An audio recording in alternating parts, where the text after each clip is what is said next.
Alors, en route.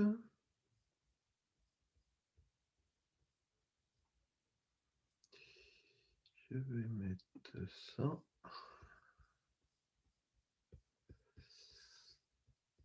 Ça. Bon, je vois que tout le monde se connecte. Bonjour tout le monde.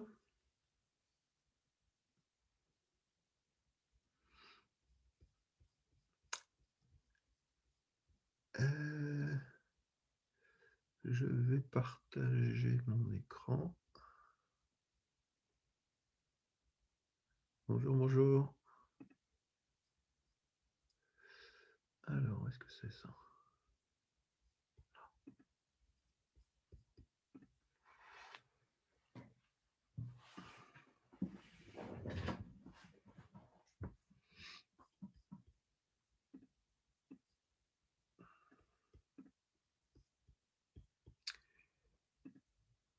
Hop.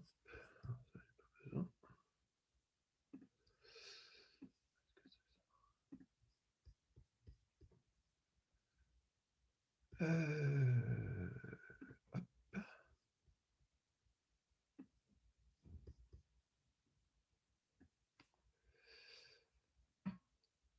Et bien voilà, on est en place. Combien vous êtes? Une trentaine. Peut-être attendre encore une minute.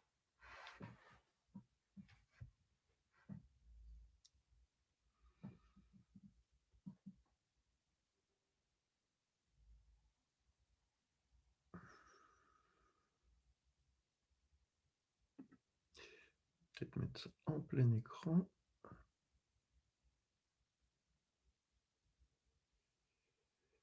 Comme ça.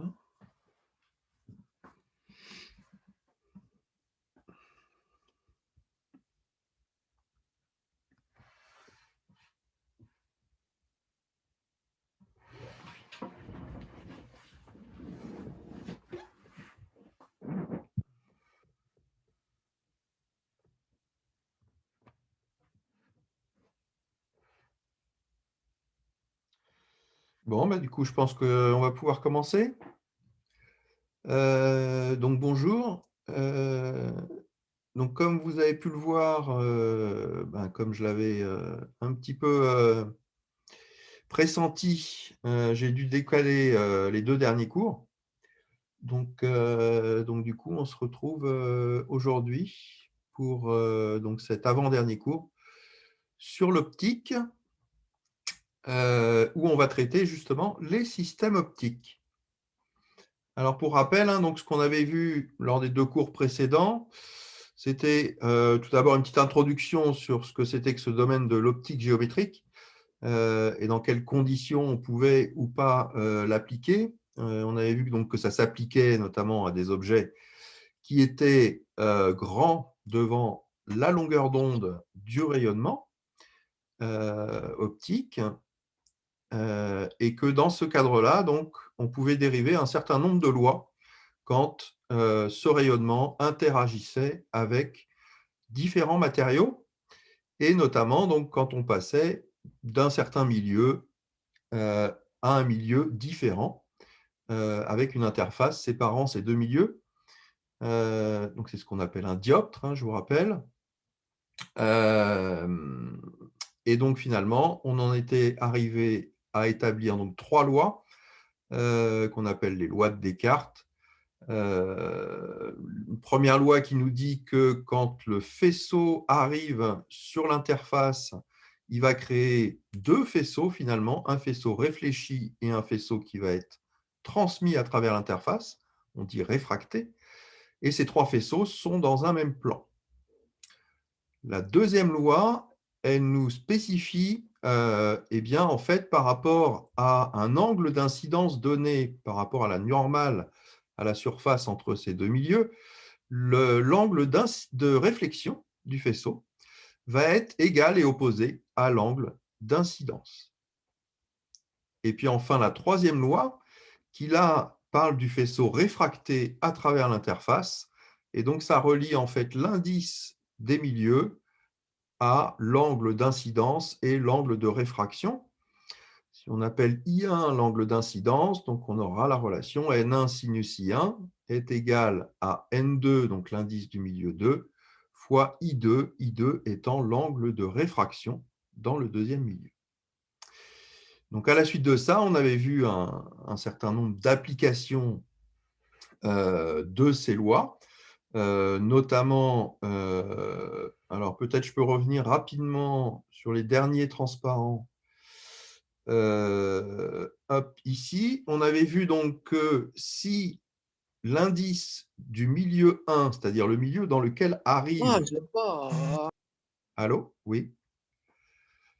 L'indice du milieu dans lequel arrive le faisceau, que j'appelle N1, est supérieur à l'indice du deuxième milieu, que j'appelle N2, eh bien à ce moment-là, pour un angle donné, on ne va plus avoir de faisceau transmis dans le milieu 2 et on dit qu'on a donc une réflexion totale. Donc c'est sur cette base-là que sont produites les fibres optiques. Vous avez dû commencer, pour certains d'entre vous en tout cas, en TD, l'étude d'une fibre optique.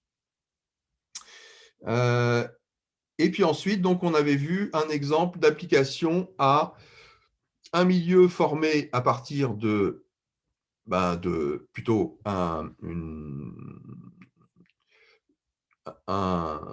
milieu délimité par deux faces, voilà, je vais y arriver, qu'on appelle un prisme de face plane. Et on avait vu que dans ce cas-là, eh bien, par rapport à un faisceau qui arrive dans une certaine direction, on avait un angle de déviation après la traversée du prisme qui pouvait être lié pour des angles assez petits finalement du prisme entre les deux faces ici. On arrivait à cette relation où l'angle de déviation en fait est directement proportionnel à l'angle au sommet du prisme. C'est n-1, où n est l'indice du prisme. Alors, juste, je ne sais plus si on en avait vraiment parlé, mais en fait, pour un prisme d'indice du verre, on va avoir un indice qui est à peu près de 1,5, ce qui fait que finalement, vous voyez, le n-1 ici, il vaut 1,5 moins 1, ça fait 0,5. Et donc, finalement, l'angle de déviation, eh bien, c'est la moitié de l'angle au sommet du prisme. Donc, ça permet de faire des calculs assez faciles quand on a des angles au sommet du prisme qui sont petits. Ça permet de calculer directement l'angle de déviation. OK, on avait vu que ce type de composés optiques, les prismes, permettaient notamment de séparer la lumière, puisque cet angle de déviation va varier en fonction de la longueur d'onde. On avait vu que ça expliquait aussi le phénomène d'arc-en-ciel, qui est la réfraction en fait à l'intérieur d'une goutte d'eau. Et puis enfin, on avait vu un exemple assez rapidement vu de ce qu'on appelle des mirages, c'est-à-dire quand on a le phénomène de réflexion totale qui va s'appliquer quand on va avoir des couches d'air d'indices différents. Et on va avoir l'impression en fait que notre faisceau provient d'une direction qui va être symétrique par rapport aux couches d'air ici de l'objet initial. Et donc, on va avoir l'impression de voir une deuxième image de cet objet. Image qu'on va appeler image virtuelle. Hein, on reviendra sur cette notion-là, notamment aujourd'hui. OK, alors maintenant, ce qu'on va voir dans la suite, ça va être donc une application donc, de ces lois de Descartes à ce qu'on appelle des systèmes optiques. Alors, qu'est-ce qu'on va appeler effectivement un système optique? C'est quelque chose de tout à fait général. Hein. Ça va être simplement un ensemble de milieux transparents ici. Donc, ça veut dire que le rayonnement à l'intérieur du système ici va pouvoir être transmis sans absorption et qui a des faces ici d'entrée et de sortie qui vont avoir une configuration géométrique relativement simple. Alors bon, en fait, on verra que les configurations principales que nous, on va voir, hein, c'est soit plane, soit on a une phase d'entrée, une phase de sortie qui peuvent être planes, soit on va avoir des faces qui vont être sphériques. C'est le cas notamment pour les lentilles. OK, alors la première chose qu'on va définir en fait, c'est ce qu'on appelle l'axe optique. L'axe optique, c'est en fait l'axe de propagation de la lumière, c'est-à-dire on va définir en fait par convention un sens de propagation de la lumière. Donc par convention, la lumière va toujours se propager de la gauche vers la droite. D'accord? C'est une convention, hein.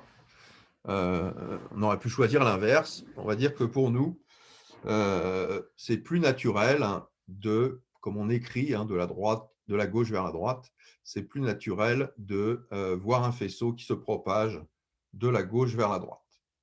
Ok, c'est un axe qui va traverser le système et c'est en général un axe de symétrie du système, c'est-à-dire que le système est de révolution, c'est-à-dire symétrique par rapport à cet axe. Ce qui va se passer en haut de l'axe va se passer aussi de la même manière en bas. OK, donc vous voyez qu'on a défini différentes choses, hein, ce qu'on appelle un système optique, la phase d'entrée de ce système, la phase de sortie de ce système, et enfin l'axe optique qui est l'axe de propagation de la lumière à l'intérieur de ce système. OK, donc qu'est-ce qu'on va chercher à étudier en fait? On va chercher à étudier quand on va avoir un objet qui va être éclairé par un faisceau lumineux. Ce faisceau lumineux va ensuite traverser le système optique et à la sortie du système optique, eh bien, on va éventuellement former une image de notre objet à travers ce système. Donc c'est ça qu'on va étudier en fait. On va étudier la formation d'images à travers des systèmes optiques. OK. Alors, ce qu'on va définir, donc, ça va être, donc on retrouve ici notre système optique avec notre phase d'entrée, notre phase de sortie, notre axe optique. Et vous voyez que maintenant, ce qu'on a fait, c'est qu'on a placé ici, sur notre axe optique, un objet. Et cet objet est éclairé par une source de lumière. Et donc, du coup, de cet objet vont partir des rayons lumineux. Donc, vous en avez un ici, vous en avez un là. J'aurais pu en dessiner autant que l'on veut. Simplement, ces rayons lumineux, donc, ils vont arriver ici à l'entrée du système optique, vont traverser d'une manière ou d'une autre ce système optique et vont finalement ressortir du système optique avec un angle qui est souvent différent de l'angle d'arrivée sur le système optique. Donc si maintenant je prends deux faisceaux lumineux différents, donc vous voyez j'en ai un ici en haut, j'en ai un ici en bas. Donc ces deux faisceaux lumineux vont traverser le système optique, vont ressortir du système optique avec un certain angle, et puis une fois qu'ils sont sortis, ils vont en ligne droite. Donc il y a un moment où ces deux faisceaux, qui sortent avec des angles différents, vont se croiser en un point de l'espace, et à l'endroit où ces faisceaux se croisent, eh bien c'est là où je vais former en fait l'image de mon objet à travers le système optique. Donc en général, par convention, on prend une lettre, alors souvent A pour un objet qui se trouve sur l'axe ici, pour l'objet, et puis on va mettre un prime pour l'image. Donc ici, j'appelle A', l'image. OK, alors, donc ici, on vient de définir ce qu'on appelle un objet et une image. Un objet, donc c'est quelque chose qui est éclairé par un faisceau lumineux. Une image, c'est finalement le croisement de deux faisceaux lumineux émergeant du système optique et provenant de l'objet. Alors, on va ensuite définir deux choses.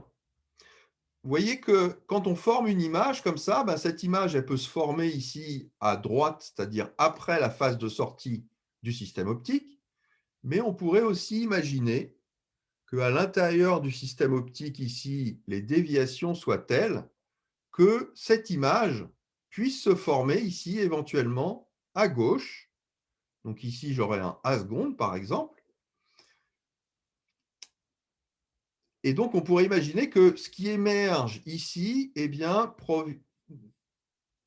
donne des faisceaux, par exemple, qui émergeraient dans cette direction-là, que si je prolonge ces faisceaux, eh bien, ils sembleraient provenir de cette direction. De même ici, je pourrais avoir un faisceau émergent ici qui semblerait provenir de cette direction. Et du coup, j'aurais formé ici, à l'intersection entre ces deux directions, eh bien, une image. Et vous voyez que cette image, elle se forme avant la phase d'entrée du système.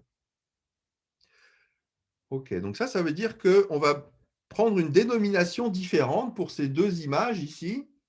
A' qui se forme après la phase de sortie, on va appeler ça une image réelle. Et A seconde qui se forme avant la phase d'entrée, on va appeler ça une image virtuelle. Alors, une des caractéristiques, en fait, pour différencier ces images, si vous voulez un peu le visualiser, une image réelle, comme A', eh bien, on pourra toujours la projeter sur un écran. Si je mets un écran ici, eh bien, sur cet écran, je vais voir une image de mon objet. Une image qui va être éventuellement agrandie, rétrécie, inversée, que sais-je. Mais en tout cas, je vais pouvoir la projeter sur un écran. D'accord? Quand j'ai une image réelle qui se forme après donc, la phase de sortie, je vais pouvoir la projeter sur un écran. Inversement, vous voyez qu'une image virtuelle ici, ben, je ne peux pas mettre un écran ici, je ne peux pas intercaler un écran entre mon système optique et cette image de manière à la projeter sur un écran. Donc, je ne vais pas pouvoir la visualiser sur un écran. OK, alors on verra par la suite que en fait, les images virtuelles ici, par contre, si vous placez votre œil ici dans l'axe optique et que vous regardez à travers le système, eh bien en fait, cette image, vous allez pouvoir la reprendre avec votre œil, et votre œil étant lui-même un système optique, c'est en fait une lentille convergente, on le verra aussi plus tard dans le cours, eh bien ça va former une image dans le fond de votre œil, je vais appeler A3, et donc finalement, cette image va vous permettre de voir l'image virtuelle que vous auriez formée à travers le système.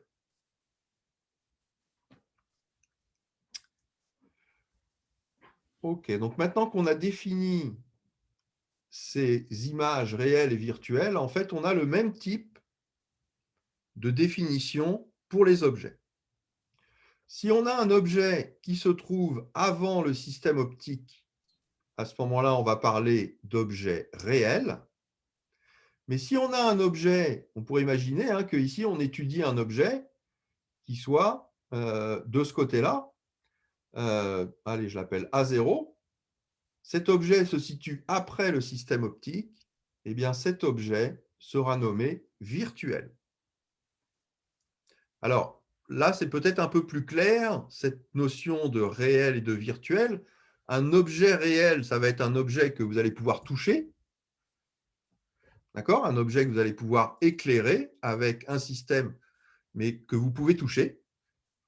Un objet virtuel, vous ne pourrez pas le toucher, en fait. Un objet virtuel, en général, il provient d'un système optique qui a déjà formé une image qui va être prise comme objet virtuel. OK. Alors, est-ce que ça va pour ces notions qu'on a vues jusqu'à présent, donc de système optique, d'axe optique? Monsieur, Oui, allez-y.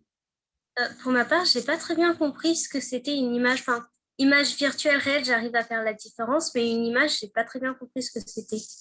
Alors, une image, ça va être en fait le lieu, l'endroit, la position, si vous voulez, par rapport au système optique, où vont se croiser les faisceaux qui proviennent du système optique.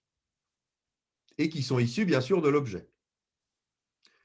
Donc, on verra par la suite comment est-ce qu'on va construire ces images, comment est-ce qu'on va pouvoir déterminer où est-ce qu'elles se forment. Mais en fait, vous voyez, vous prenez deux faisceaux qui proviennent de votre objet. À la sortie du système optique, ces deux faisceaux émergent avec un certain angle. À l'endroit où ces deux faisceaux se croisent, eh bien, vous allez former une image de votre objet.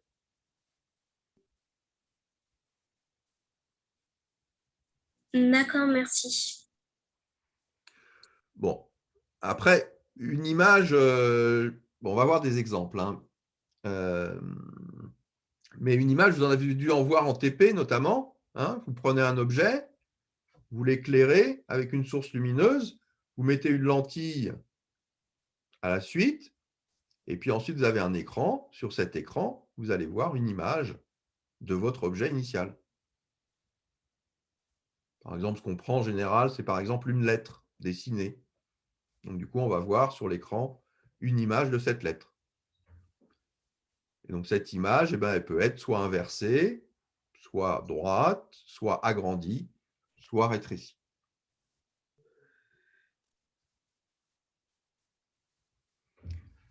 OK? Mais pour une position de l'objet, pour un système optique donné, on va obtenir une position de l'image. D'accord? Il n'y a qu'un endroit où les faisceaux vont pouvoir se croiser et donner une image. Alors, on va voir un système justement de formation d'images qui est un système que vous connaissez tous. Vous l'avez certainement utilisé ce matin ou en tout cas récemment. C'est l'image qui se forme à travers un miroir. OK, alors attention, ici, donc, vous voyez qu'on a un système optique dans un miroir où la face d'entrée et la face de sortie, en fait, sont les mêmes. En effet, ici, si vous avez un objet qui se trouve ici au point A, vous allez avoir un faisceau lumineux qui va aller jusqu'à votre miroir. Et qu'est-ce qui va se passer au niveau du miroir? Eh bien, il va être réfléchi. OK, ça veut dire que le faisceau donc, qui émerge, vous voyez que celui qui arrive sur le miroir par la face d'entrée, il arrive sur le plan du miroir. Celui qui émerge du miroir par la face de sortie, eh bien, il émerge lui aussi du plan du miroir. Donc, c'est un cas, on va dire, un petit peu particulier. Alors, ce qu'on sait, c'est que d'après la loi de la réflexion, la première loi de Descartes, si ici mon faisceau provenant de A, il arrive ici au point O sur le miroir, en faisant un angle par rapport à la normale au plan du miroir, qui est I, eh bien, il va se réfléchir ici avec ce même angle I. D'accord? Ça vient de la loi de la réflexion. OK, alors ce qu'on a dit ensuite, c'est que pour pouvoir déterminer où se trouve l'image, eh bien, il faut deux faisceaux, puisqu'il nous faut aussi, pour avoir le point d'intersection entre ces deux faisceaux. OK, maintenant, si je pars de A, donc je peux tracer un deuxième faisceau, et je vais choisir un faisceau particulier, qui est le faisceau qui arrive directement perpendiculairement au miroir. C'est-à-dire, pour le coup, selon la normale. Ici, j'aurai la normale au miroir. Donc, j'ai un faisceau, un deuxième faisceau ici, celui-là, il arrive selon la normale. Ça veut dire quoi? Ça veut dire que finalement, son angle d'incidence sur le miroir, c'est 0. Donc, si son angle d'incidence sur le miroir, c'est 0, ça veut dire que son angle de réflexion, ça va être aussi 0. D'après la loi de Descartes, l'angle d'incidence est égal à l'angle de réflexion. Donc, du coup, mon faisceau, en fait, il va arriver sur le miroir et en fait, qu'est-ce qu'il va faire? Il va juste faire demi-tour avec la même direction. OK, donc vous voyez que maintenant, à la sortie du système, à partir de mes deux faisceaux initiaux, j'ai deux faisceaux émergents, j'ai celui-là, là, je vais l'appeler 1, et puis j'ai ce deuxième faisceau que j'appelle 2 qui a cette direction-là. Alors, vous voyez que dans l'espace ici, qui se trouve où est l'objet réel, hein, c'est-à-dire vous, quand vous regardez dans le miroir, ces deux faisceaux ne vont jamais se croiser, puisqu'ils sont en train de partir dans des directions différentes. Par contre, si je prolonge la direction de ces faisceaux dans l'espace virtuel, de l'autre côté du miroir, eh bien, vous voyez qu'ils vont se croiser en un point A'. Et donc, on en déduit que l'image de A à travers le miroir, eh bien, c'est en fait ici une image virtuelle. D'accord? Cette image A', elle est virtuelle. Alors, on peut le voir de deux façons. Elle est virtuelle parce qu'elle provient de faisceaux qui sont virtuels, hein. Ici, en fait, j'ai dû prolonger la direction de mes faisceaux qui se réfléchissent pour pouvoir trouver leur point d'intersection. Et puis, l'autre manière de voir, c'est elle est virtuelle parce que je ne pourrais jamais mettre un écran derrière le miroir pour pouvoir y projeter cette image. OK, donc après, quand on voit sur la photo, là, qu'est-ce qui se passe sur la photo? On voit bien que, donc ici, vous avez un objet réel. Alors, un objet, j'aime pas trop parler d'objet, là, un être humain réel. Mais bon, on a aussi des objets. Et vous voyez que l'image de ces objets à travers le miroir, eh bien, il se situe de l'autre côté du miroir. Alors, pourquoi est-ce qu'ici, on les voit? C'est parce qu'ici, on a notre œil. Et donc, on regarde à travers la direction d'où proviennent ces faisceaux, et ils semblent provenir de cette image A'. C'est-à-dire qu'en fait, les faisceaux ici sont repris par notre œil et vont venir converger au fond de notre œil pour se focaliser sur la rétine. C'est ça qui nous permet de voir ces images. Mais pour le système du miroir, l'image A' ici, c'est une image virtuelle. Monsieur, Ouais. est-ce que vous pourriez expliquer comment on a pu avoir l'image virtuelle à partir des deux rayons, s'il vous plaît? OK. Donc, ici, on prend deux rayons, on va dire, j'aurais pu prendre n'importe quel rayon, hein. Ici, je prends deux rayons particuliers. On va dire que le premier est quelconque. Donc, j'ai un premier rayon qui arrive sur le miroir, avec un angle I par rapport à la normale au miroir. Hein, ici, j'ai un angle droit. Hein. D'accord? Le Oui. N, là, le vecteur N, il forme un angle droit avec la surface du miroir. Il est normal au miroir. Donc ici, le premier faisceau, il arrive sur le miroir avec un angle I par rapport à la normale. Je sais, d'après la loi de Descartes, qu'il va se réfléchir avec le même angle I. OK, ça me donne mon premier faisceau que j'ai noté 1. Et puis le deuxième faisceau que je choisis, là, pour le coup, c'est un faisceau qui, lui, arrive directement selon la normale. Donc, on a un angle droit ici de nouveau, hein, par rapport à la surface du miroir. Donc, ce deuxième faisceau qui arrive par rapport à la normale, comme il est selon la normale, son angle d'incidence, c'est 0. Et donc, il va se réfléchir avec un angle de réflexion égal à 0. Donc, ça va me donner un faisceau qui va repartir en arrière, simplement. Donc, j'ai finalement ici mon deuxième faisceau. Et ce que l'on voit, c'est que ces deux faisceaux, celui-là, le numéro 2, là, il est selon la normale au miroir. Et le numéro 1, il fait un angle I ici avec le miroir. Donc, ces deux faisceaux, ils ne vont jamais se croiser. Pour pouvoir trouver l'endroit où ces faisceaux se croisent, eh bien, il faut que je prolonge leur direction de l'autre côté du miroir. Et à ce moment-là, je vois que de l'autre côté du miroir, ils vont effectivement se croiser en un point A'.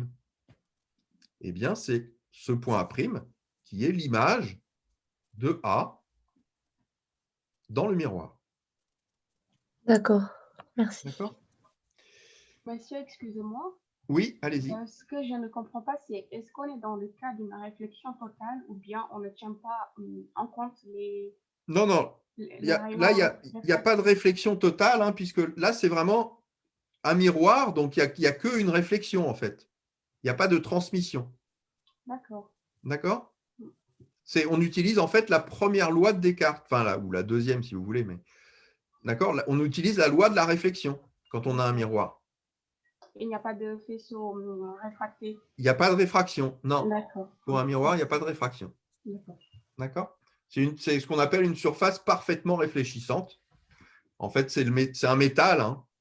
Quand vous avez du métal, eh bien, la lumière ne passe pas à travers le métal. Elle se réfléchit simplement sur la surface du métal. OK.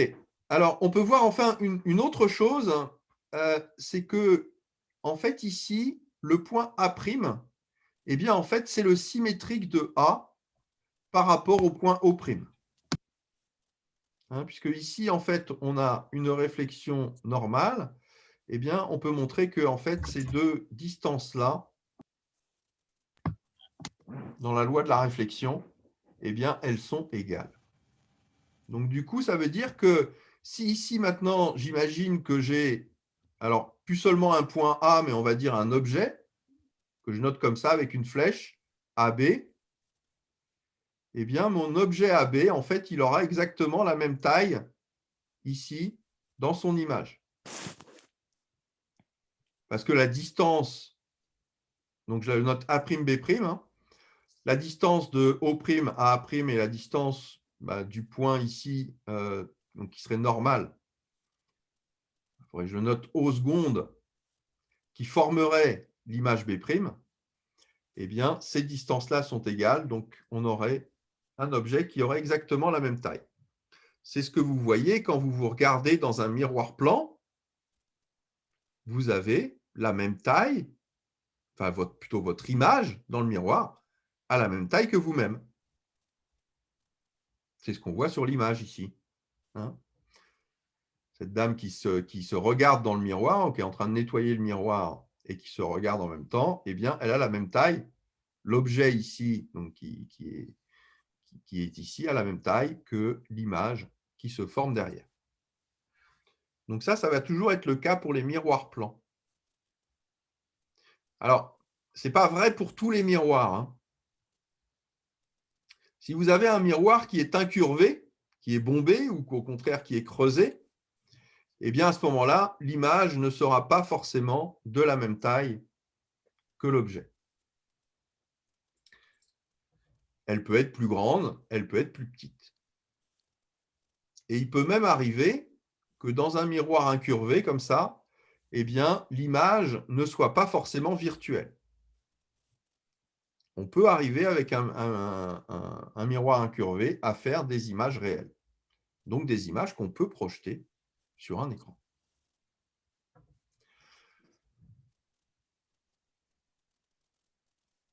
OK. Ça va pour les miroirs, là? Bon, vous n'allez pas trop étudier, en fait, hein, ces problématiques de miroirs. On va surtout étudier ce qu'on va voir maintenant, c'est-à-dire les lentilles. OK. Alors, donc, qu'est-ce que c'est que ces lentilles? Eh bien, ce sont des systèmes optiques. Et en fait, on peut imaginer une lentille, enfin, ou plutôt imaginer un système optique qui serait fait de la succession de prismes avec des angles ici au sommet qui iraient croissant quand on s'écarte de l'axe. OK, donc ici, on pourrait avoir, par exemple, vous voyez ici un angle au sommet qui serait à 0, ici un angle au sommet qui serait à 1, ici un angle au sommet qui serait à 2. Et A0 est supérieur à 1 et supérieur à 2. OK, qu'est-ce qu'on a dit pour l'angle de déviation? Alors, je vous rappelle, l'angle de déviation, hein, c'est l'angle entre le faisceau qui arrive et le faisceau qui repart. Donc ici, j'aurai D0. Et on a dit que D0, eh bien, c'était directement proportionnel à 0. C'est n-1 à 0. N, c'est une constante, hein, c'est l'indice. Et puis, si je regarde donc pour un angle, un prisme qui aurait un angle au sommet ici différent, ben, j'aurais une autre déviation D1 qui serait égale à n-1 à 1. Donc, avec un autre angle de déviation. Et donc, du coup, vous voyez que mes faisceaux là, qui arrivent ici sur mes différents prismes, eh bien, ils vont émerger du système avec des angles différents et ils vont pouvoir se rencontrer ici, en un point, et former une image. Dans mon sac. Non, sur mon lit. Ah, par contre, si vous pouvez couper votre micro. Merci. Eh bien, en fait, ce système d'empilement de prismes ici, eh bien, ça revient au système que vous avez à droite ici, où ici, donc, vous auriez eh bien, un angle au sommet à 0. Et puis ici, bon, c'est un prisme qui a été coupé, hein, mais effectivement, vous auriez un angle au sommet qui est plus petit que à 0, hein, l'angle au sommet ici, donc ça serait à 1. Et puis, quand vous rapprochez de l'axe, eh bien, l'angle devient de plus en plus petit jusqu'à ce que vous arriviez à l'axe ici avec deux faces parallèles, c'est-à-dire un angle au sommet qui est nu.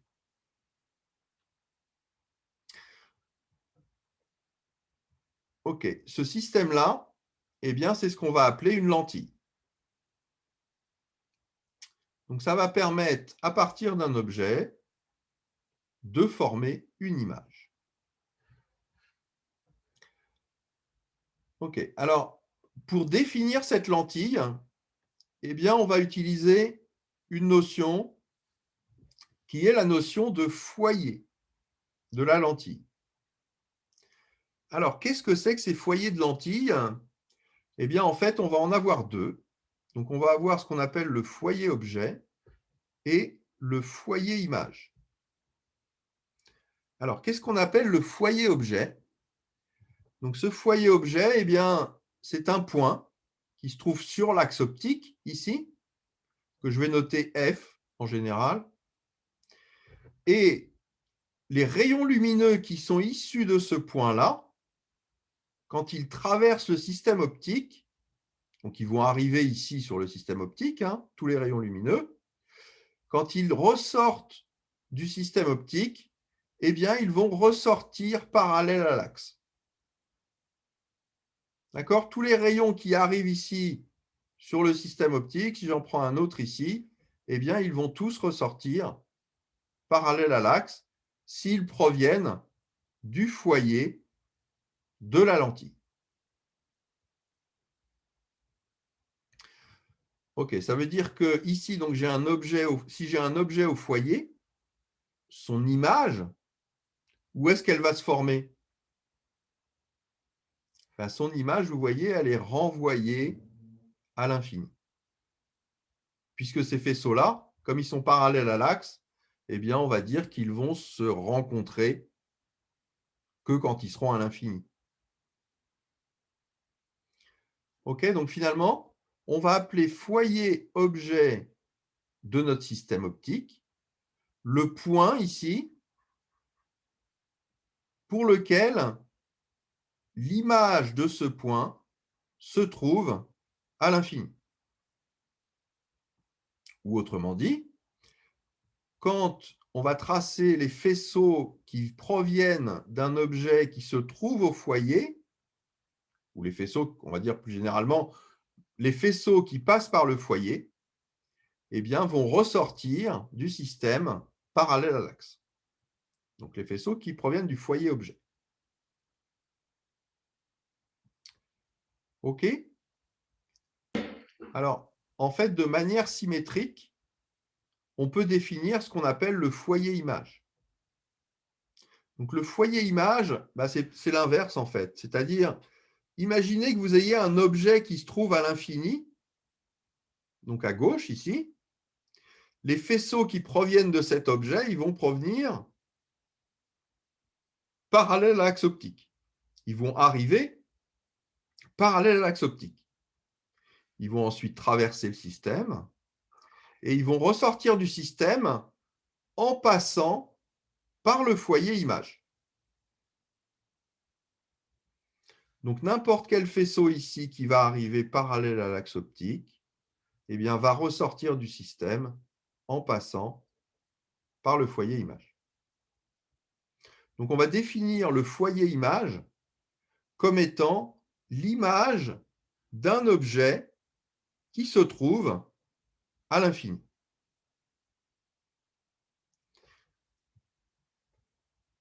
Ou autrement dit, tout faisceau qui arrive parallèle à l'axe sur le système optique va passer par le foyer objet, par le foyer image, pardon. Donc ce foyer image, on va le noter F'.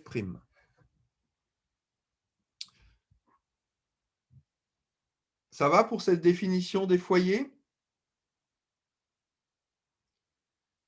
Oui, c'est bon. Donc c'est à partir de cette définition des foyers qu'on caractérise le système optique. C'est ça qui va dire comment va réagir le système optique pour former une image. Ok, alors maintenant, on va avoir deux types de systèmes optiques, en fait, enfin de lentilles. En fonction de la position de ces foyers, objets et images.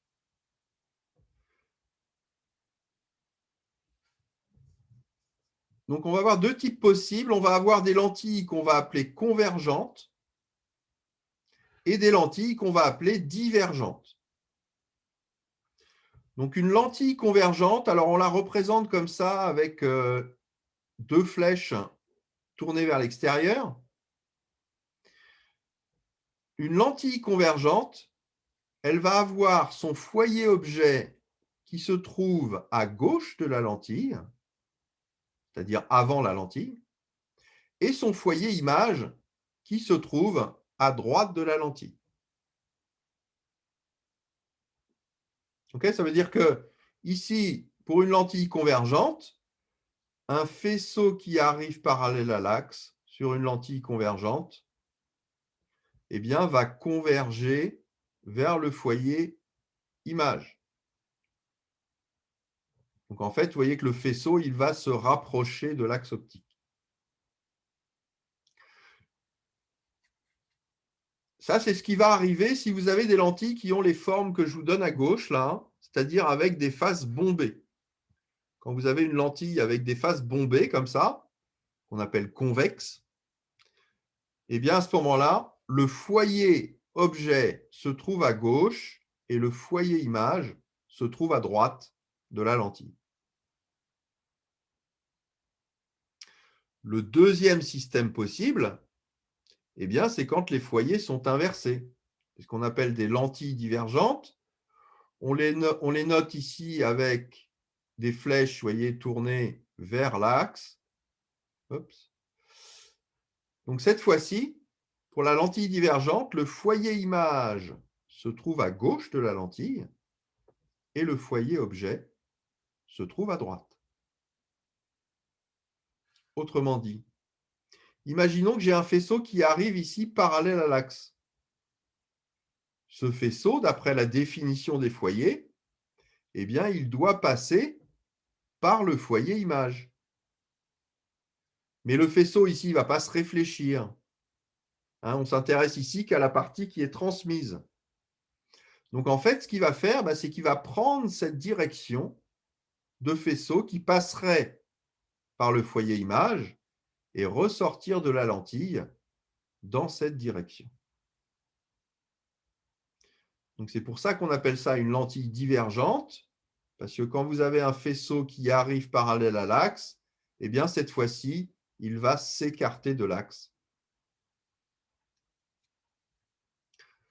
La forme des lentilles divergentes, c'est celle que vous avez ici, c'est-à-dire au lieu d'avoir des faces bombées pour votre lentille, eh bien vous avez des faces qui sont creusées. La lentille est moins épaisse au centre que sur les bords. inversement à ce qu'on a pour une lentille convergente, hein, où là, au contraire, la lentille est plus épaisse ici que sur les angles. Quelques exemples peuvent caractériser une lentille divergente. Alors, si je comprends bien la question, vous voulez des exemples de lentilles divergentes? Oui. Alors, je ne sais pas s'il y a des myopes parmi vous, mais s'il y a des myopes parmi vous, eh bien, ils ont des lunettes dont la lentille est une lentille divergente. En fait, on le reverra hein, quand on va voir l'œil ensuite et les corrections de l'œil. Eh bien, selon le défaut de l'œil, on va soit mettre une lentille convergente pour que les faisceaux convergent plus rapidement vers le fond de l'œil, soit au contraire, si on a le problème inverse dans l'œil, eh bien, de manière à ce que les faisceaux convergent moins rapidement dans le fond de l'œil, eh bien, on va mettre une lentille divergente qui va permettre d'allonger en fait l'endroit où va se former l'image.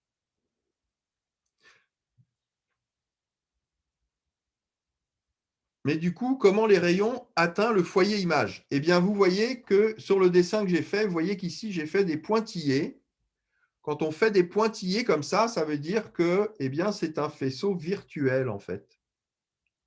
Donc ici, effectivement, si j'ai un faisceau qui arrive parallèle à l'axe, eh bien, c'est le faisceau virtuel, c'est-à-dire celui qui est dans la même direction que le faisceau qui va émerger ici, qui va passer par le foyer image.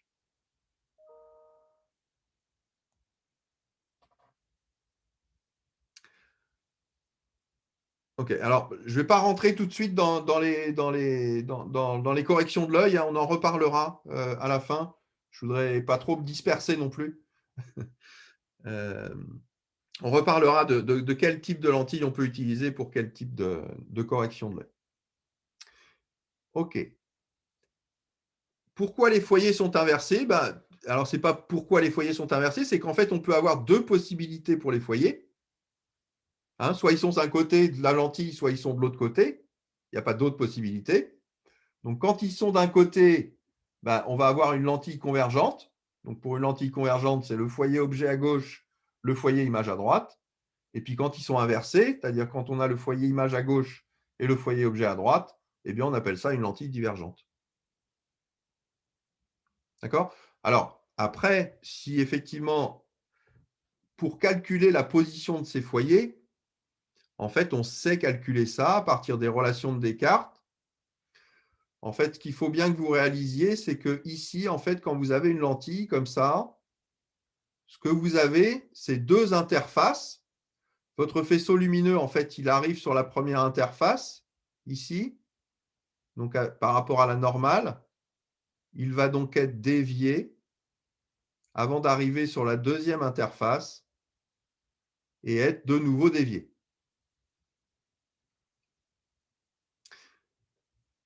OK? Et donc, en fait, on peut faire le calcul hein, que ça revient à positionner un foyer ici à gauche, un foyer objet à gauche pour les lentilles convergentes, un foyer image à droite pour les lentilles convergentes. Donc, ça correspond à ce calcul-là. Et puis, inversement, ici, comme si vous avez une lentille divergente, si vous avez un faisceau qui arrive ici, vous voyez qu'à l'interface ici, donc, il va plutôt se rapprocher comme ça. Et donc, si vous reprenez la normale ici, bon, plus compliqué à dessiner. Si vous reprenez la normale ici, en fait, le faisceau, il va partir comme ça.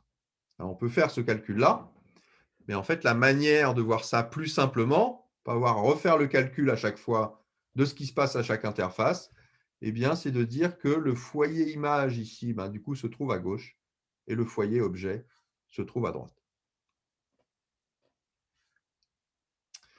OK. Alors, maintenant, on va utiliser en fait ces propriétés-là pour pouvoir prédire, par exemple, si vous avez un objet qui se trouve à une certaine distance de votre lentille, où va se former l'image.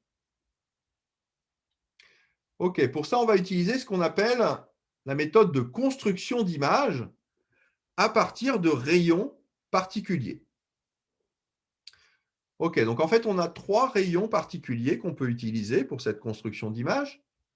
Le premier rayon, alors dont je ne vous ai pas parlé pour l'instant, c'est le rayon qui va passer par le centre de la lentille. Donc ici, on est avec des lentilles minces, hein, elles n'ont pas d'épaisseur. Le point de croisement entre la lentille et l'axe optique, eh bien, constitue le centre de la lentille. Alors, c'est même le centre du système, en fait. Ça va même être l'origine de notre système. OK, donc on va placer l'origine du système ici en haut. Eh bien, un rayon lumineux qui passe par ce point haut ne va pas être dévié. D'accord? Il va traverser la lentille comme si elle n'était pas présente, en fait. Hein? Alors, vous pouvez prendre n'importe quel rayon, hein, n'importe quel rayon qui arrive dans n'importe quelle direction, eh bien, il n'y a aucun de ces rayons ici qui ne va être dévié quand il va passer par le point haut. OK? Ça, c'est le premier rayon qu'on peut construire. Alors ensuite, il y a le deuxième rayon dont je viens de vous parler déjà, en fait. C'est le rayon qui provient de l'infini, c'est-à-dire qui arrive parallèle à l'axe. D'accord? Si vous avez un rayon qui arrive parallèle à l'axe optique, eh bien, par définition des foyers, il doit passer par le foyer image F'. Donc, en fait, si vous prenez votre faisceau, vous le tracez un trait parallèle à l'axe, vous arrivez sur la lentille ici en un point, eh bien, vous allez ensuite juste à relier ce point à F' et vous avez la direction du faisceau émergent. OK, si on fait la même chose pour une lentille, donc ça c'était pour une lentille convergente, si on fait la même chose pour une lentille divergente, donc c'est ce que je vous ai montré tout à l'heure, on arrive ici à un point sur la lentille et il va falloir qu'on relie ce point avec F', puisqu'on sait que ce faisceau doit passer par définition par F'. Donc si vous tracez une droite maintenant entre F' et ce point où il arrive sur la lentille, le faisceau parallèle arrive sur la lentille, eh bien vous avez ici la direction du faisceau émergent.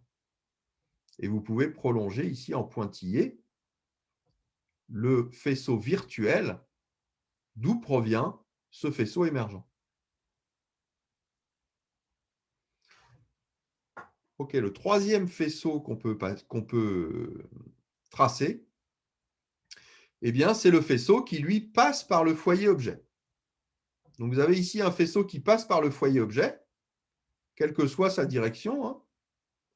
Eh bien, ce faisceau-là, quand il arrive sur la lentille, il va ressortir de la lentille parallèle à l'axe.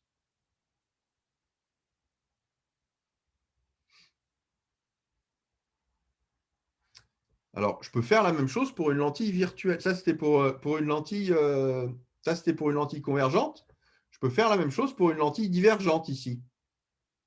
Le faisceau, donc, j'ai un faisceau qui prend une direction où il doit passer par le foyer objet.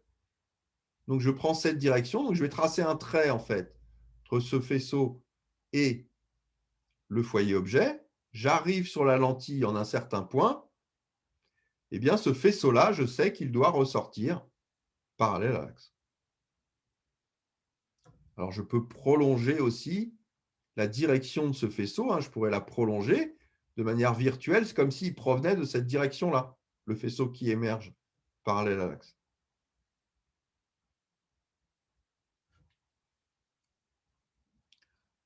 OK, ça va pour ces tracés de faisceau?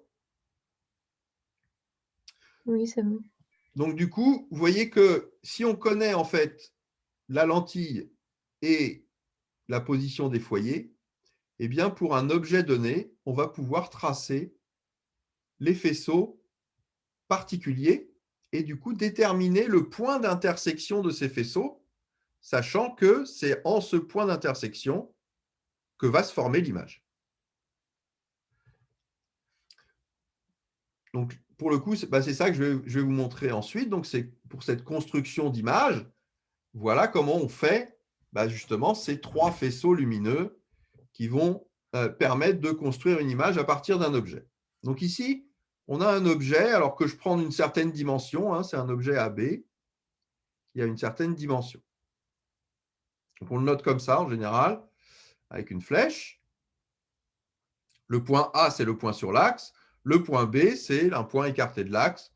Et puis la taille de mon objet, ben, c'est justement AB. OK. Alors, je vais tracer en fait un premier faisceau. Le plus facile, c'est vous partez de votre objet, donc du point B, et vous allez passer par le centre haut de la lentille. Vous savez que ce faisceau-là, il ne doit pas être dévié.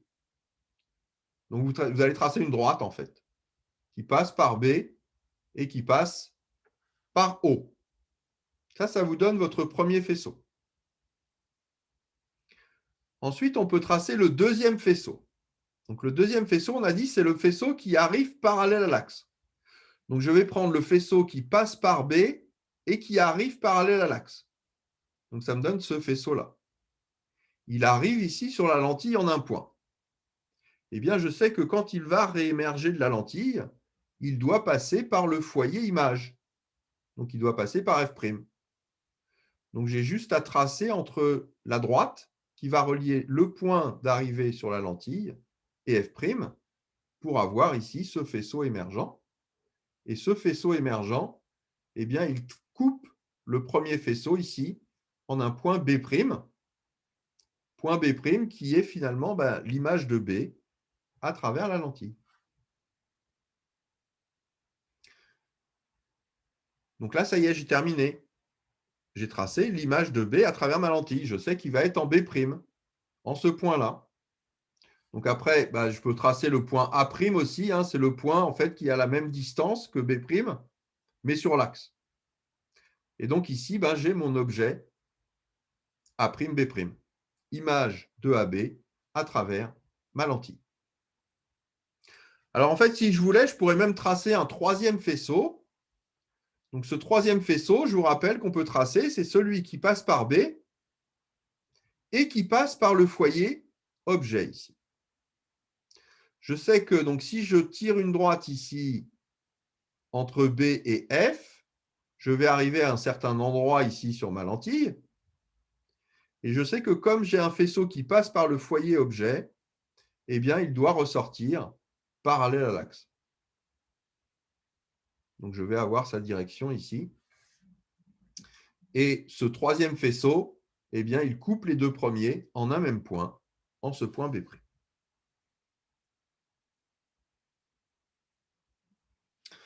Voilà. Bon, ce troisième faisceau, en fait, il vient de manière un peu supplémentaire. Hein. Normalement, on n'en a pas besoin. Hein. Mais bon, on peut toujours le tracer. OK, alors ça, c'était pour une lentille convergente. En général, ça ne vous pose pas trop de problèmes. En tout cas, pour un objet qui se situe relativement loin de la lentille. Si je vous mets un objet ici, déjà, ça va commencer à être plus compliqué. Mais regardons aussi ce qui se passe pour une lentille divergente. Alors ici, j'ai un objet AB, donc je reprends mon objet AB. Hein. Je vous rappelle la différence entre la lentille divergente ici et la lentille convergente, c'est que les foyers ici sont inversés. Ici à gauche, j'ai maintenant le foyer image, F', et à droite, j'ai le foyer objet, F. Bon, très bien. Je vais quand même tracer mes trois faisceaux. Alors, le premier faisceau, donc c'est celui qui passe par B, qui passe par le centre de la lentille. Eh bien, ce faisceau-là n'est pas dévié. Donc, j'ai juste à tracer la droite, en fait, qui va relier ici B et O.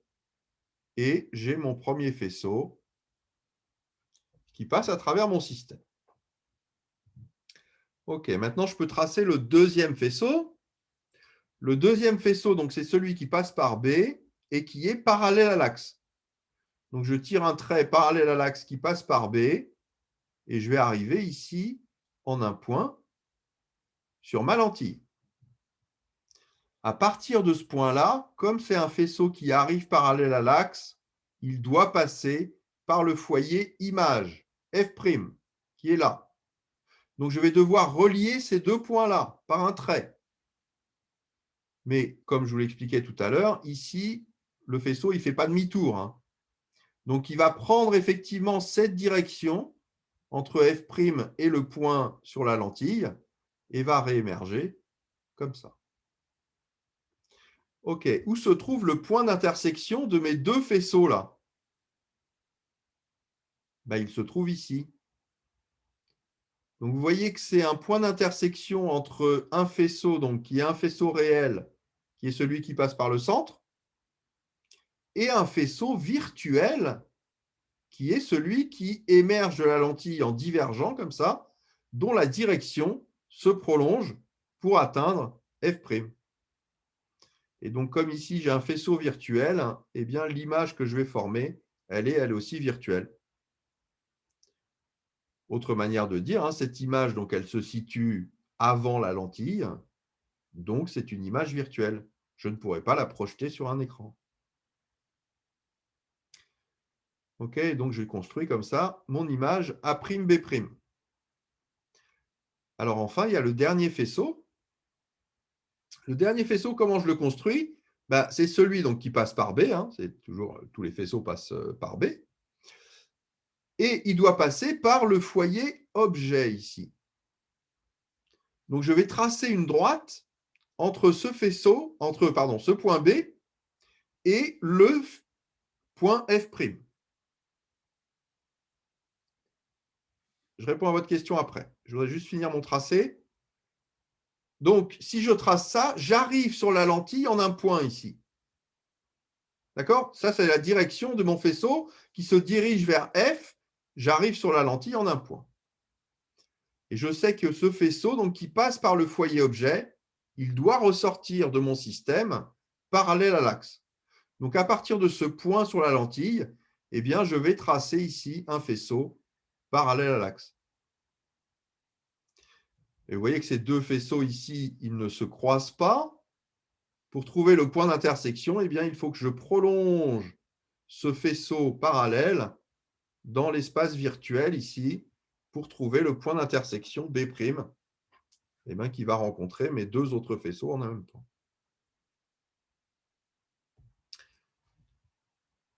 OK. C'est clair pour ce tracé des faisceaux? Donc ça, c'est quelque chose que vous devez être capable de faire, hein. Ça obéit toujours aux mêmes règles. Donc, voilà. Il n'y a pas de grosses difficultés, en fait. Il faut juste penser à ces trois règles. Le faisceau qui passe par le centre optique n'est pas dévié. Le faisceau qui arrive parallèle à l'axe doit passer par le foyer objet. Par le foyer image. Et le faisceau qui passe par le foyer objet doit ressortir parallèle à l'axe. Alors, question. Que peut-on faire pour pouvoir observer l'image? Alors, pour observer une image virtuelle, c'est ça la question? OK. Alors, comme je le disais tout à l'heure, donc si vous avez une image virtuelle ici, ben, si vous mettez votre œil en face ici, vous allez effectivement former. Donc ça va vous servir finalement d'objet pour votre œil qui va y venir former une image dans le fond de votre œil à seconde B seconde. OK. Pourquoi? Ben, simplement parce que votre œil, en fait, c'est effectivement une lentille. Donc effectivement, pour pouvoir, quand vous me dites voir, en fait, ce que je suppose, c'est que ce que vous voulez dire, c'est pouvoir le projeter sur quelque chose. Eh bien, il faut reprendre cette image comme un objet pour une lentille. Donc, par exemple, pour une lentille convergente qui permettrait de former son image sur un miroir. Donc, effectivement, il faut rajouter une lentille ou un système de lentilles.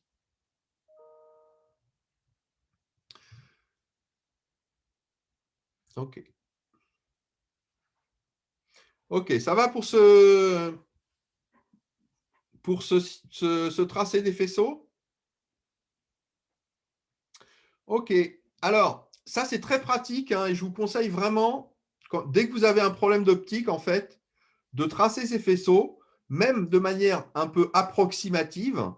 D'accord? Vous n'êtes pas obligé de prendre exactement les bonnes distances au millimètre près.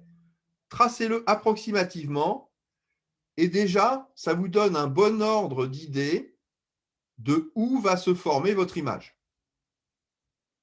Du coup, après, quand vous allez faire des calculs, donc c'est à ça qu'on va venir après, hein, comment on va pouvoir faire les calculs exacts en fait de ces positions des images, eh bien, vous allez pouvoir voir quand vous allez faire des erreurs.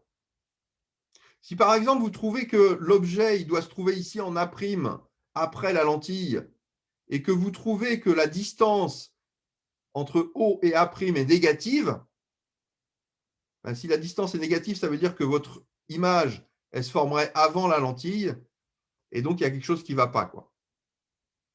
Donc, et puis ici, vous pouvez même voir que votre objet, bon, ben, votre image, pardon, elle est quasiment la même taille que votre objet.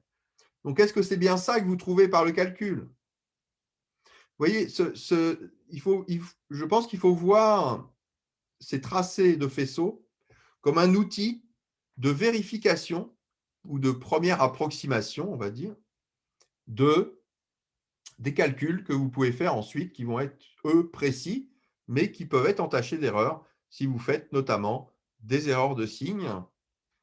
Vous verrez que ça vous arrivera, tout le monde en fait. Mais en tout cas, en vérifiant avec ces dessins-là, eh bien, vous pouvez identifier vos erreurs.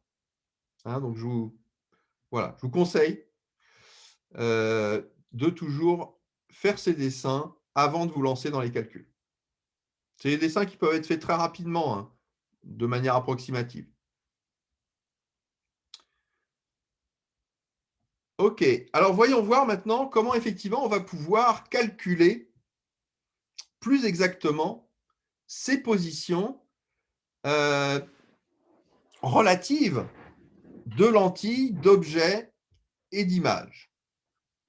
En fait, donc ici, il y a une chose très importante que je tiens à souligner fortement, c'est que quand vous allez avoir une lentille, que vous allez étudier ce qui se passe à travers cette lentille va vous servir d'origine pour votre système. Attention que dans tout ce qu'on va étudier maintenant, la position est relative à cette origine. Autrement dit, tout ce qui va se situer à droite de la lentille, d'accord, vous avez votre axe optique hein, qui est dirigé de la gauche vers la droite, donc qui compte positivement de la gauche vers la droite, ça augmente de la gauche vers la droite.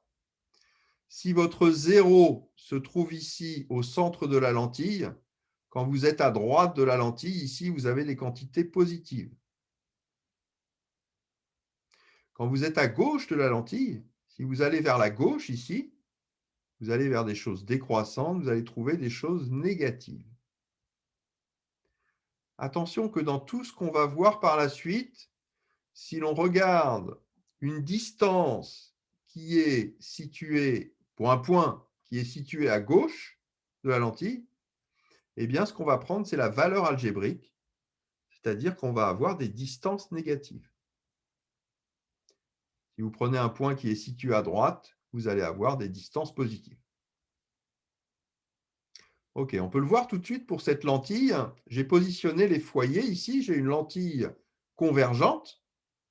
Vous voyez que, alors juste, donc on travaille avec des grandeurs algébriques. Hein. Les grandeurs algébriques, on marque le début et la fin du segment et on met une barre par-dessus. Donc typiquement ici, la distance de O à F', la distance algébrique de O à F', je la note comme ça. Et vous voyez qu'ici, elle est positive. Ça, c'est caractéristique d'une lentille convergente. Le foyer image est à droite. Donc, la distance focale image, OF', est positive. OK? Alors ça, c'est ce qu'on appelle la distance focale image. Alors, attention parce que souvent on fait des abréviations, hein. Le nom correct, c'est celui-là, distance focale image pour OF'. Mais parfois, on fait l'abréviation que ça, c'est juste la focale de la lentille. D'accord? Donc, vous allez rencontrer ça. Hein. Vous allez dire, bon, ben, j'ai une lentille qui fait 10 cm de focale. Attention qu'il s'agit ici de la distance algébrique de la distance focale, image. La distance focale objet, vous voyez qu'elle, elle est négative. Hein, si je prends OF, c'est négatif. Donc, pour une lentille convergente, la distance focale objet est négative. Et puis, pour une lentille divergente, ben, c'est l'inverse. Hein, la distance focale image est négative pour une lentille divergente, puisque le F' se trouve à gauche. La distance focale objet est positive, puisque F se trouve à droite. Donc, c'est pour ça que quand on va parler de focale pour une lentille divergente, eh bien, on aura des termes négatifs. On va dire, j'ai une lentille de focale moins 20 cm. Là, vous savez que vous avez une lentille divergente. Parce que ce dont on parle, qu'on met sous silence, c'est qu'on parle de la distance focale image. Quand on parle de focale, on parle de distance focale image. OK. Alors, de la même façon, hein, vous voyez que ici, donc, la distance entre O et A, si A, c'est mon objet, la distance entre O et A, ici, elle est négative sur mon dessin. D'accord? La valeur algébrique de la distance OA, c'est négatif. Autrement dit, quand j'ai un objet qui est réel, sa distance à la lentille, en termes algébriques, c'est négatif.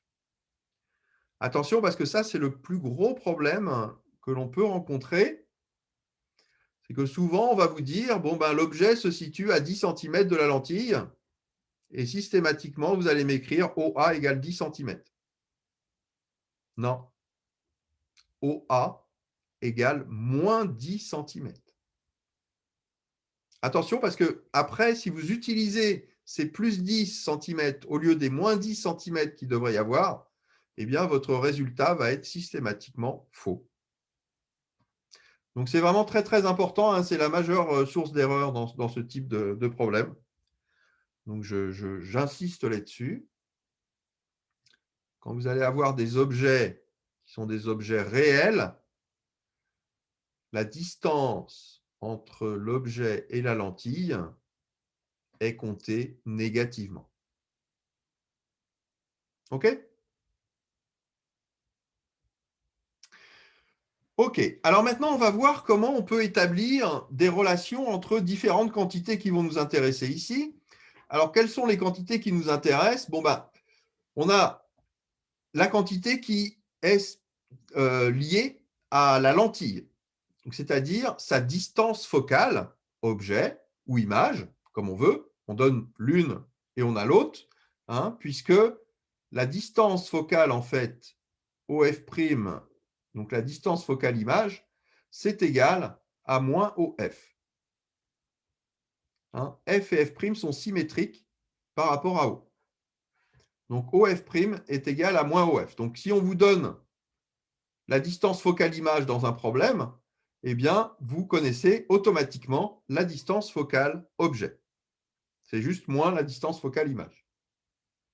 OK, ça c'est ce qui est lié à la lentille. Ensuite, ce qu'on va chercher, par exemple, à déterminer, c'est on connaît la position d'un objet et on se demande où se trouve son image. Autrement dit, on connaît la position de A, c'est-à-dire on connaît OA, et on va chercher OA'. OK, donc finalement, eh bien, on va essayer d'établir une relation entre ces trois quantités, OF', OA et OA'. C'est ce qu'on va appeler la formule de conjugaison. Comment ces trois quantités-là se conjuguent? Comment elles sont reliées les unes aux autres? Ok, alors pour faire ça, il faut faire un petit peu de géométrie, très simple. Je vais essayer de vous l'illustrer ici, sans y passer trop de temps. Alors, je vais essayer de prendre un peu de couleur. En fait, ce qu'on va regarder, c'est les triangles qui sont ici inscrits, qui sont définis ici par les faisceaux. Alors, les faisceaux caractéristiques, hein, c'est-à-dire le faisceau ici qui arrive parallèle à l'axe, doit passer par F' pour ressortir. Et puis, le faisceau qui passe par F doit ressortir parallèle à l'axe. Ça me donne deux faisceaux donc, qui passent par B et qui vont finir par se croiser en B'. Et ces faisceaux, ben, ils passent ici par F, ici par F'. Ici, ce que je vais regarder, c'est le triangle ici, I. Donc, I, c'est le point d'arrivée ici du faisceau qui arrive parallèle à l'axe. Et J, c'est le point d'arrivée du faisceau qui passe par F. Et je vais regarder donc ce triangle-là, qui est un triangle rectangle, IJB'. Il fait un angle ici alpha. Et en fait, eh bien, il va partager le même angle alpha avec cet autre triangle inscrit ici, qui est le triangle IOF'. J'ai le même angle alpha ici, puisque ici, j'ai la même tangente. Ok, donc si je regarde la tangente de cet angle-là, ben, ça va être le côté opposé sur le côté adjacent. Autrement dit, pour ce triangle-là, le côté opposé sur le côté adjacent doit être égal pour ce triangle-là au côté opposé sur le côté adjacent. Donc, c'est juste ça que j'écris en fait.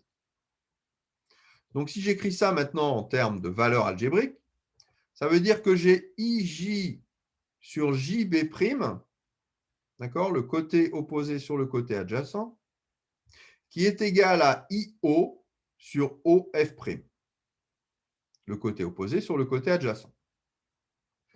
Ok, c'est cette formule-là. De cette formule-là, je vais pouvoir tirer la distance algébrique IO.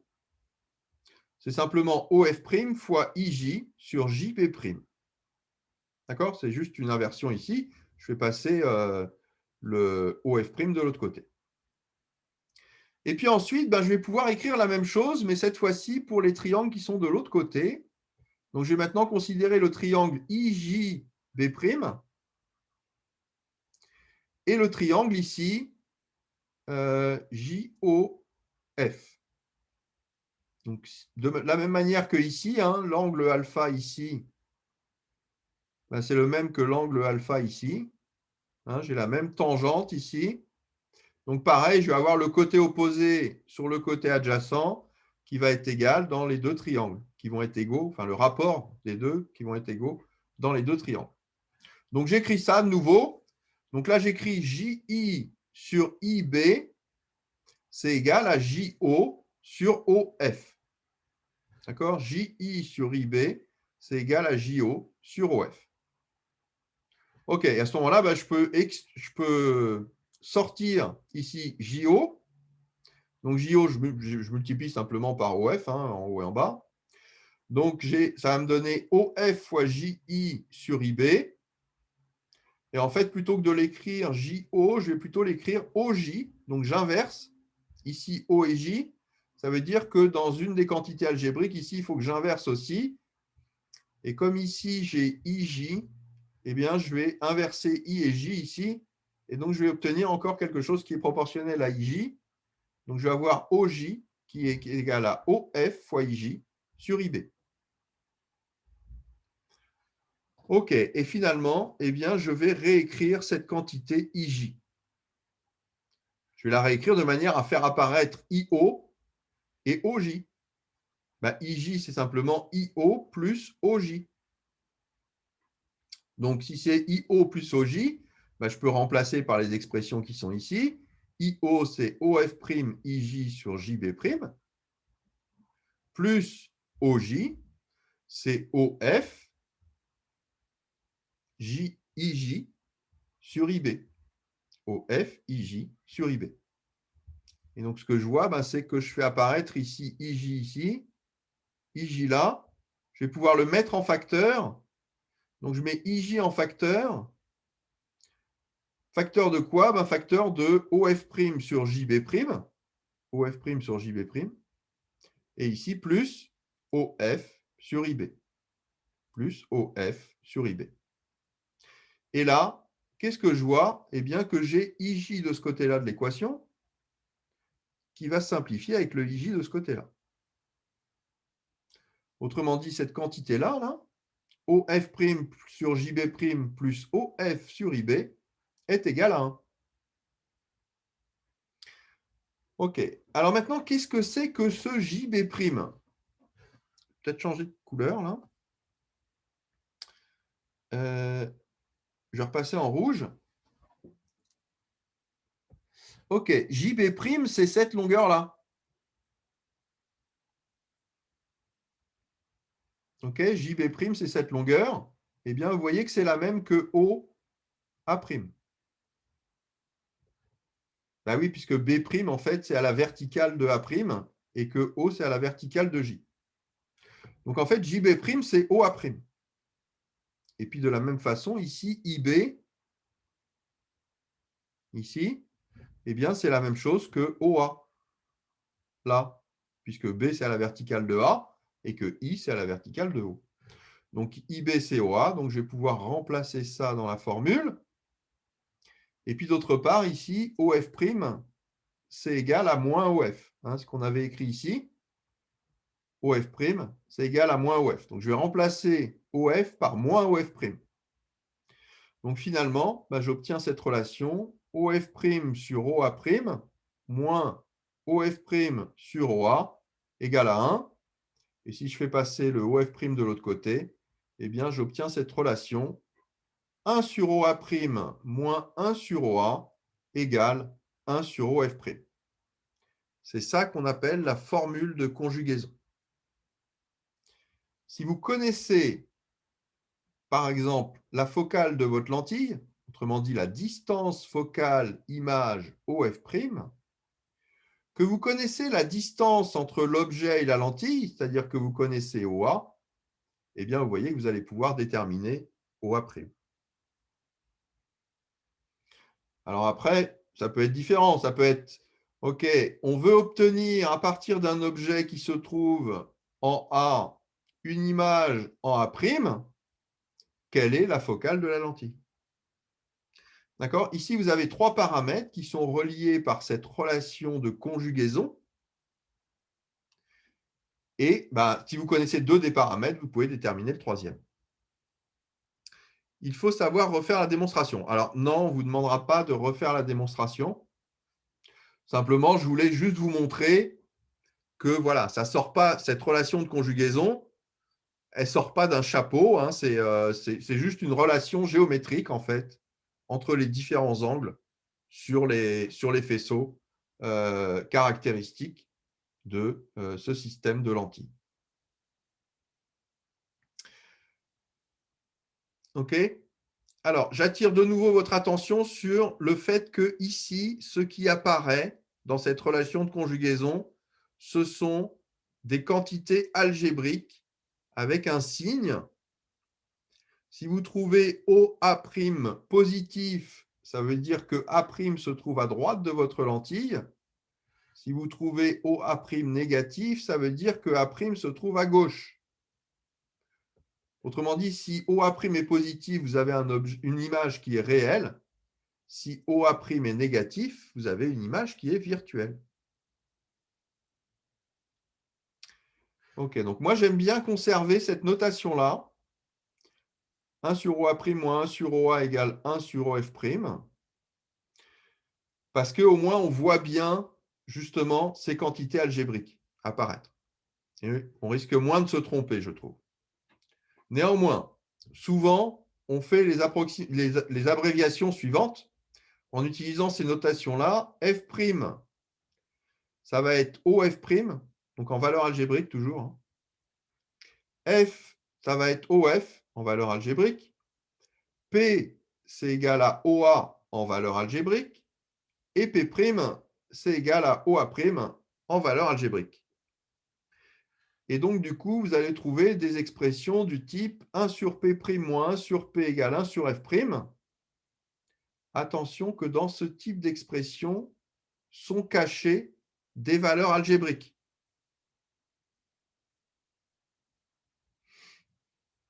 Ok, on peut aussi l'écrire sous la forme 1 sur P moins 1 sur P' égale 1 sur F. Ça va pour ça?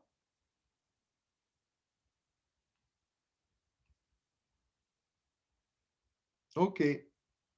Alors, pour terminer aujourd'hui, donc on va finir par ce qu'on appelle la formule du grandissement.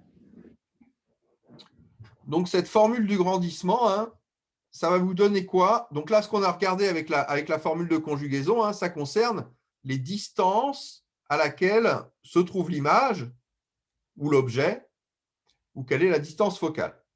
Ce qu'on va regarder maintenant, c'est quelle est la taille, quel est le rapport entre la taille de l'image par rapport à l'objet. Ce qu'on va appeler le grandissement. Quand vous formez à partir d'un objet pour une certaine lentille une image à travers cette lentille, est-ce que vous avez grossi votre objet sur l'image? Est-ce que vous l'avez réduite? C'est ça que l'on peut calculer à l'aide de cette formule de grandissement. Donc pour cette formule de grandissement, en fait, on utilise de la même façon que précédemment, hein, les faisceaux caractéristiques. Celui qui passe par B, qui va arriver ici en I sur la lentille, donc qui arrive parallèle à l'axe, va passer par F'. Le faisceau qui passe par B et qui passe par O, eh bien, lui, il ne va pas être dévié, il va passer par ce point B' pour couper ici le faisceau qui arrive de I. Et enfin, on a le troisième faisceau qui passe par F, qui arrive en J ici sur la lentille et qui va ressortir parallèle à l'axe pour couper les deux précédents au point B'. OK. Bah, ici, de nouveau, on va pouvoir écrire des choses similaires en regardant encore des triangles, des rapports entre les triangles. Ici, si je regarde maintenant ce triangle-là, OJB',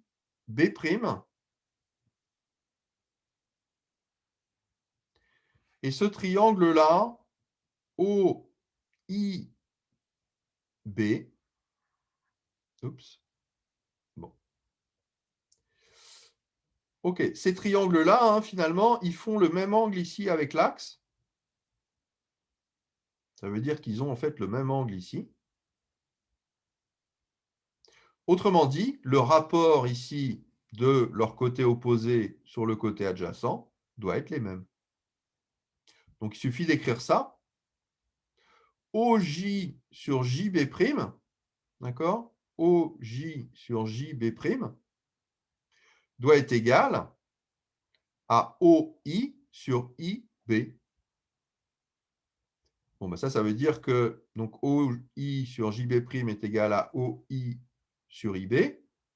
Ou autrement dit, si j'inverse cette expression-là pour écrire OJ sur OI est égal à JB' sur IB, eh bien, je vois que, en fait, OJ ici, c'est la même chose que A'B'. OI ici, c'est la même chose que AB. Autrement dit, OJ sur OI, OJ sur OI, c'est la même chose que A'B' sur AB. Ben, c'est justement le grandissement, ça. Quelle est la taille A'B' de l'image par rapport à AB, l'objet? Et ça, c'est égal à quoi? Ben, c'est égal à JB'. Alors, JB', c'est quoi? Ben, c'est cette distance-là. Et cette distance-là, ben, on l'a déjà vu tout à l'heure. Hein. Cette distance-là, en fait, c'est la même que OA'. Donc JB', c'est la même chose que OA'. Et IB, bah, c'est la même chose que OA. On l'a aussi vu tout à l'heure. Autrement dit, JB' sur IB, c'est la même chose que OA' sur OA. Et donc ça nous donne la formule de grandissement.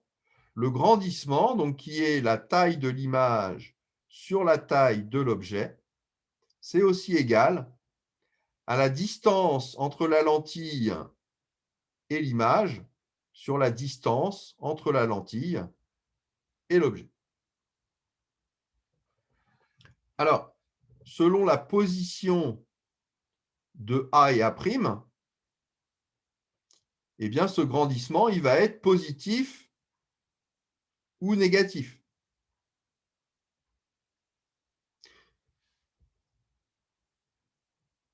OK? Et aussi, la valeur absolue de ce grandissement, selon la taille respective de OA' et OA, eh bien, soit il va être supérieur à 1, ou il va être inférieur à 1. OK. Si, j'ai pas remis là, si le grandissement il est positif, ça veut dire que A', B' et AB, ils sont dans le même sens. Ils ont le même signe, donc ils sont dans le même sens. Donc ça veut dire que je vais avoir une image qui va être droite. C'est-à-dire l'image est dans le même sens que l'objet. Si c'est négatif, bah, ça veut dire que les deux ici, ils sont inversés. A', B', il est dans le sens inverse de AB. C'est ce que j'ai d'ailleurs sur mon dessin ici. Donc ça veut dire que j'ai une image qui est inversée.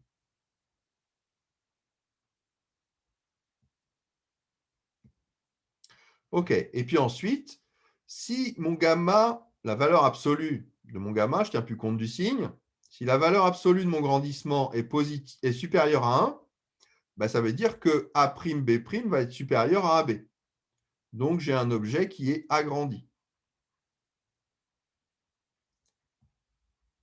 Et puis enfin, si A', B' sur AB, c'est-à-dire valeur absolue de gamma, est inférieur à 1, ça veut dire que A', B' est inférieur à AB, j'ai un objet qui est réduit.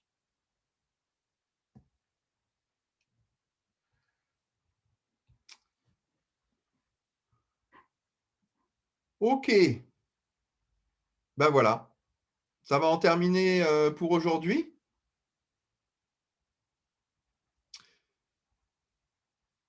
OK. S'il n'y a pas de questions, ben, je vous souhaite une bonne fin de journée. Et puis, je vous dis à la semaine prochaine. Attention, la semaine prochaine, le cours est à un horaire un peu particulier. Je crois que c'est le matin pour vous. Ou à 13h, ou je ne sais plus. Enfin, c'est voilà. Ferez attention sur votre emploi du temps. D'accord, merci, au revoir. OK, bonne fin de journée, bon week-end, au revoir. Bon week-end. Merci, au revoir. Au revoir. Au revoir.